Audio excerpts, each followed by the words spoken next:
afternoon, everybody. I think we have a challenging act to do this session just post-lunch, after the sumptuous lunch that all you had. So it's my privilege to have Suresh Prabhu ji, a six-time member of parliament. He has handled over 10 ministries as part of the portfolio in his tenure, and a visiting lecturer at London School of Economics, now Chancellor at Rishi Hood. So he has seen the policy side of things as well as the academics. So it's a perfect venue for us to have this conversation. Sir, maybe I'll just start with your deep experience in policy making as well as economic development. How do you see the Indian higher education sector evolve towards as India would become a 10 trillion economy over the next decade? Sir? Yeah, it's working. So thank you for this opportunity and congratulations for organizing such a fantastic event, bringing together two important institutions, and there's also one which is the top university and one is your top startup, which has now become a very important entity to focus on some of the challenges that we are facing. So higher education, everybody has to hope higher. So education also has to evolve at a higher level. But we should not forget the fact that there is nothing like higher education in isolation. It's a building block. It's the pyramid. So higher education is the peak of it, but at the bottom of it is equally important. So therefore, if the education is not organically evolving out of a system, then higher education in itself cannot serve the purpose for which the education is imparted. So therefore, we must always keep in mind the importance of building an ecosystem of the entire education as such. So whether it starts from primary or even pre-primary, that depends upon, because child keeps learning. Sure. Child learns at home as well. In fact, yesterday I was releasing a book written by two Americans, the two top scholars. And one of that, she says, I don't believe in school education or college education at all. I will teach my kid at home and home education. So, education can be imparted not necessarily in the classroom itself, or not necessarily one becomes very accomplished only by acquiring higher education.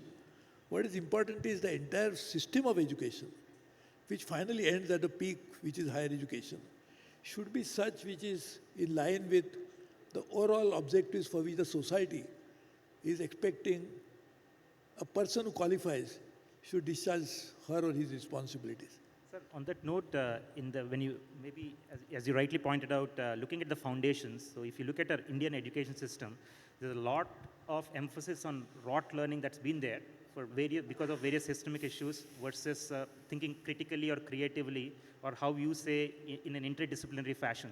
So how do you how does the stakeholders, be it government, be it the schooling system, as well as parents, play a role in terms of changing that to make the foundation stronger? I will, which you all know and you know it better than anybody else, is that every person has a distinct identity. Every person is born with some different characteristics. And that's why if we don't allow that uniqueness in that particular person's identity to blossom into full-fledged, developed idea, developed possibilities within himself, you'll never realize the potential of that human being. So education system should not be a regimented pattern. It should actually evolve. Now the question you're asking is very important. How does all stakeholders play a role in that? So firstly, let us start with where is all the challenges that a young child faces is at home, because every parent wants that his child to be a doctor or some top education institution, Ivy League university. So we want that. So one pressure is the parental pressure, societal pressure along with that. So if a child has to marry, ultimately, the parents will look at, other side parent will look at whether the child is from one of the top universities of the world or not. What he's doing, what she's doing is not important. Something to carry which can be shown. My son-in-law or my daughter-in-law is from this university. That's what. So societal pressure.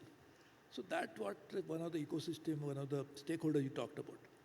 Then governments must allow education to be completely free in terms of deciding the curriculum, decide the idea, which is happening actually in India. you'll see the new education policy, which is actually working on these kind of ideas. There are a lot of universities which are responding to this need by way of becoming more and more flexible in terms of offering courses, etc.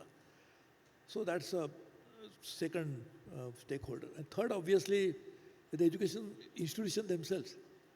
So there, it cannot happen that you start a school or a university or a college which actually focuses on creativity. It's sometimes, because ultimately all these universities, everybody, whether it's public or private, they are also waiting for enrollments. They want more and more kids to be enrolled. So like Arizona State University will claim to have thousands of students. So they say, see, listen, this shows the kind of attraction that my student community has towards the university. So they will also have to wait to allow, because market will develop.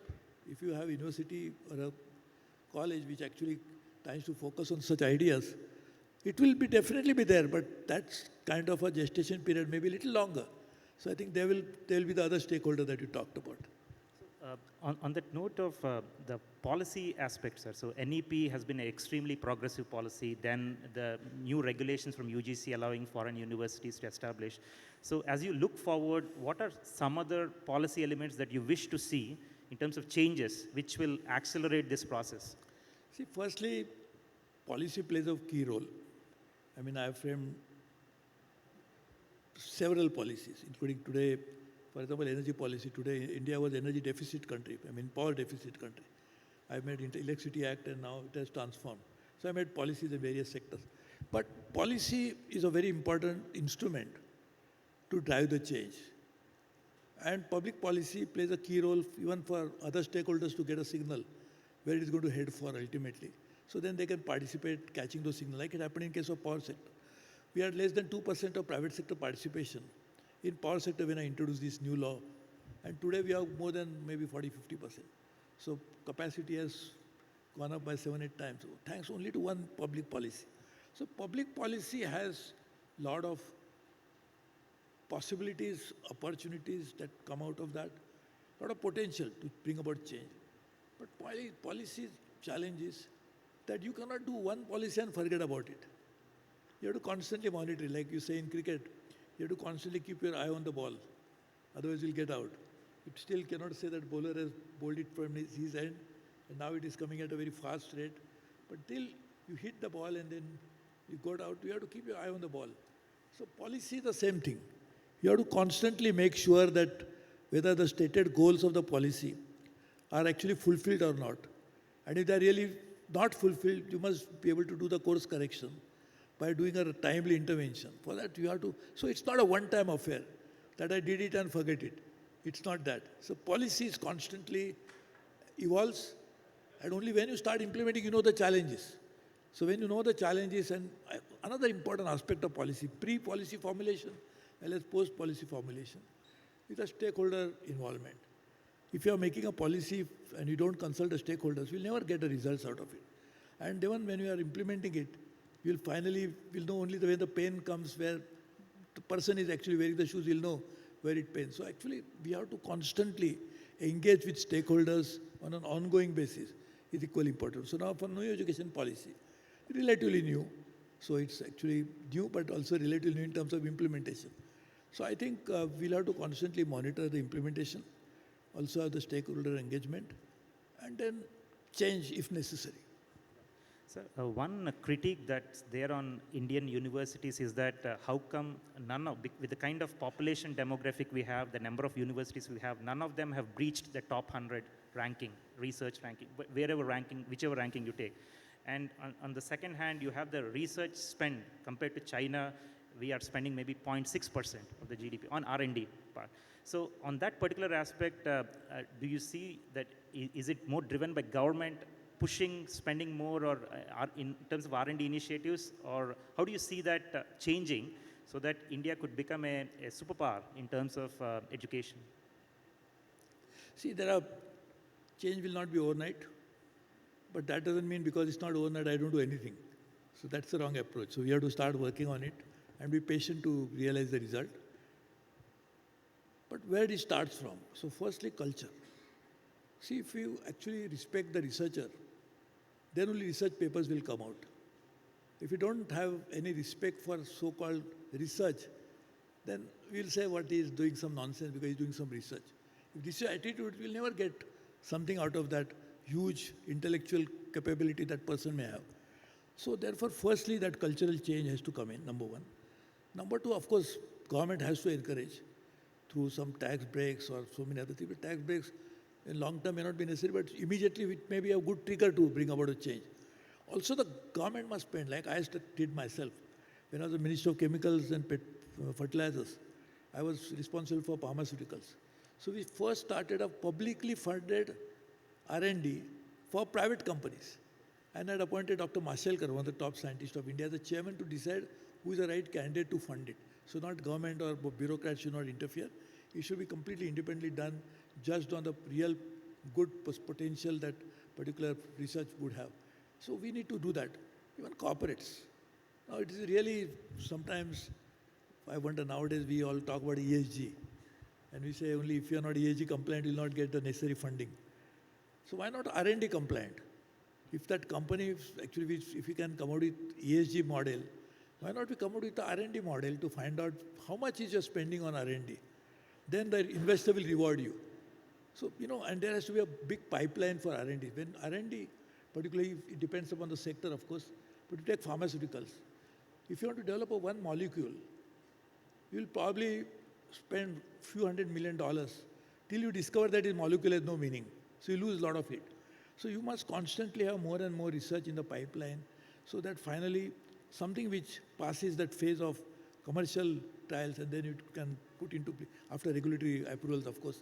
So this takes a lot of time. So corporates, if they don't have enough confidence in themselves and the investors are not willing to reward such companies, it will never happen. So it's all many different players will have to play at the same time. So, but I think one possibility is that, as you just mentioned about ESG, we should think about some different way which we can actually put that into play.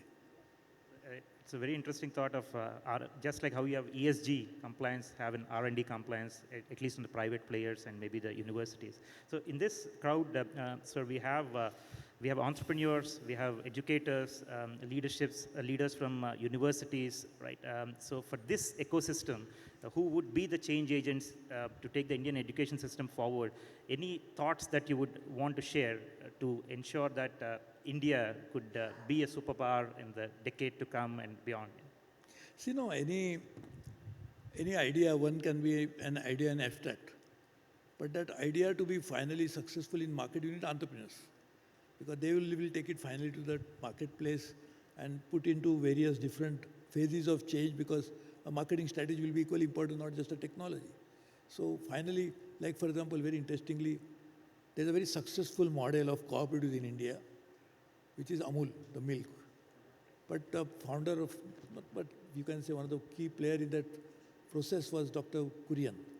So he was a good friend of mine, so he used to always tell me that marketing is more important than finally that cooperatives. So even any new idea to be finally approved at the marketplace and to be successful at marketplace, marketing will be key important, because market and marketing are anyway synonymous to one another. So therefore, we have to, this ecosystem that you just mentioned, are the key components of that possibility of change that we want to introduce. And in fact, private sector, and particularly in India, India's growth story is private sector driven. It's an entrepreneurial private success story. So I think this is a good place where you can actually come out with such good ideas to be taken to the logical end. Any closing thoughts that you would share with our audience, sir? Sorry? Any closing thoughts that you would want to share with our audience? I know we are almost out of time. Firstly, of course, I don't think thoughts should be closing. They should be flowing. Thoughts should constantly be flowing. So I don't think I will make any, but closing remarks, yes.